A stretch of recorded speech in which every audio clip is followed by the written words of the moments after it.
নমস্কার, আমার ইউটিউব চ্যানেলে আপনাদের সবাইকে অনেক অনেক স্বাগত আর অনেক ভালোবাসা। আজকের নিবেদন বৌমা ষষ্ঠী। আজ জামাই ষষ্ঠী। ঝুল বারান্দায় দাঁড়িয়ে সামনের রাস্তায় রিনি দেখছে শ্বশুরবাড়ি যাওয়ার জন্য জামাইদের খুব তাড়া। খুশির মেজাজে বউগুলো ঠোঁটের ফাঁকে মুচকি হেসে হেসে সকলকে যেন তার খুশির আমেজ বোঝাতে চাইছে। ওরা কত খুশি, আনন্দে ভরা ওদের জীবন। ওদের জন্য বাড়ির লোক অপেক্ষা করে আছে কখন তাদের মেয়ে জামাই আসবে। বাঙালির জন্য আজ যেন এক প্রকার পার্বণ, তবে সবার জন্য নয়। অয়ন আর রিনি বিয়ে হয়েছে আজ মাস 6। আজ তাদের প্রথম জামাই ষষ্ঠী হওয়ার কথা। তার মা থাকলে হয়তো আজ নিয়ম করে জামাই ষষ্ঠী পালন হতো। রিনিও অন্য বউদের মতো নতুন জামাইকে নিয়ে শ্বশুর বাড়িতে যেত। এই রকম 7-5 ভেবেই রিনির মন দুঃখে ভরে ওঠে। সিঁড়ি দিয়ে নামতে নামতে সে ভাবে তার জীবন সকলের মতো কেন হলো না। সে এমন কি ভুল করেছিল যে ভগবান তার খুশি কেড়ে নিয়েছিল। ছোটবেলা মা বাবা মারা যাওয়ার পর মামার কাছে বড় হয়ে ওঠা। মামা কর্মসূত্রে কলকাতার বাইরে থাকেন। মামির এক ছেলে ও এক মেয়ে। সারাদিন অক্লান্ত পরিশ্রমের বদলে 3 বেলা 2 মুঠো খাবার, এটাই ছিল বেতন। যদিও মামাতো বোন সুপ্রিয়ার জন্য বেশ কয়েকবার সিনেমা শপিং মলে গেলেও দামি জামা কাপড় পরা এক অলীক স্বপ্নের মতো মনে হতো। ছোট ভাই শুভ রিনিকে দিদি হিসেবে যথেষ্ট সম্মান করলেও মায়ের ভয়ে দূরে দূরে থাকতো। এভাবেই কেটে গিয়েছে প্রায় 12 বছর। 8-এর ছোট্ট রিনি পা দিয়েছে 21-এর যৌবনে। সুপ্রিয়ার জন্য একের পর এক সম্বন্ধ আসতে থাকলে উমা দেবী অর্থাৎ রিনির মামি রিনিকে কাজের লোক সাজিয়ে রেখেছিল। শেষ পর্যন্ত সুপ্রিয়ার বিয়ে হয়ে গেল। জেলা সদর দপ্তরের অফিসারের সঙ্গে সুপ্রিয়ার বিয়ে হয়। তারপর রিনি পুরো একা। সুপ্রিয়া বিয়ের পর যখন অষ্টমঙ্গলায় আসে তখন বাড়িতে যেন আঘোষিত মেলা। উমা দেবীর কড়া নির্দেশ ছিল কোনোভাবেই যেন রিনি নতুন জামাইয়ের সামনে না যায়। কথায় আছে, ভাগ্য কোথায় কখন কাকে পৌঁছে দেবে সেটা কেউ বলতে পারে না। নতুন জামাই রিনির জন্য একটা ভালো সম্বন্ধ নিয়ে হাজির।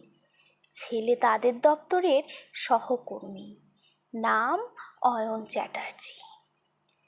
বিয়ের দিন রিনিকে দেখে পছন্দ করে, তারপর সব ঘটনা মা বাবাকে বলে।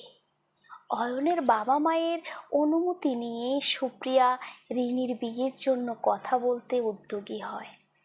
সব কথা শোনার পর উমা দেবী না করে দেয়। এই নিয়ে সুপ্রিয়া মায়ের সঙ্গে বেশ কয়েকবার কথা বললেও কিছুতেই রাজি করানো যাচ্ছিল না। অয়নের মা বাবাও বারবার কথা বলছিল। শেষ পর্যন্ত উমা দেবীর অমতে মন্দিরে গিয়ে রিনি এবং অয়নের বিয়ে হয়।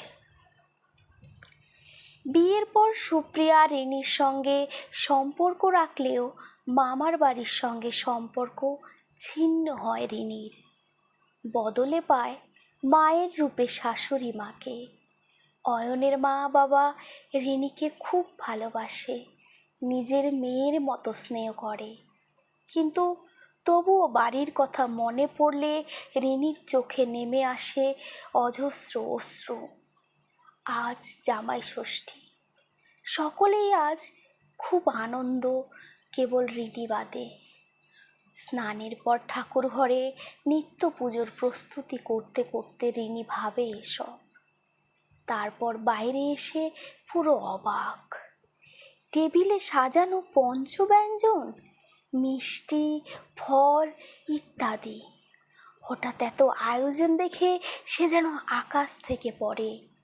এত আয়োজন কিসের? অয়নের মা বলে ওঠে, এসো বৌমা, বসো। আজ তো জামাই ষষ্ঠী, তুমি তো জানো আমাদের কোনো মেয়ে নেই, তাই বলে কি আমরা আনন্দ করব না? অয়নের বাবাও সম্মতি দেয় এই সম্পর্কে, তাই এইসব আয়োজন। রিনির যেন অবিশ্বাস্য লাগে, মনে হয় সে কি স্বপ্ন দেখছে। পরে যখন অয়নের সম্মতি পায় তখন সে চেয়ারে গিয়ে বসে।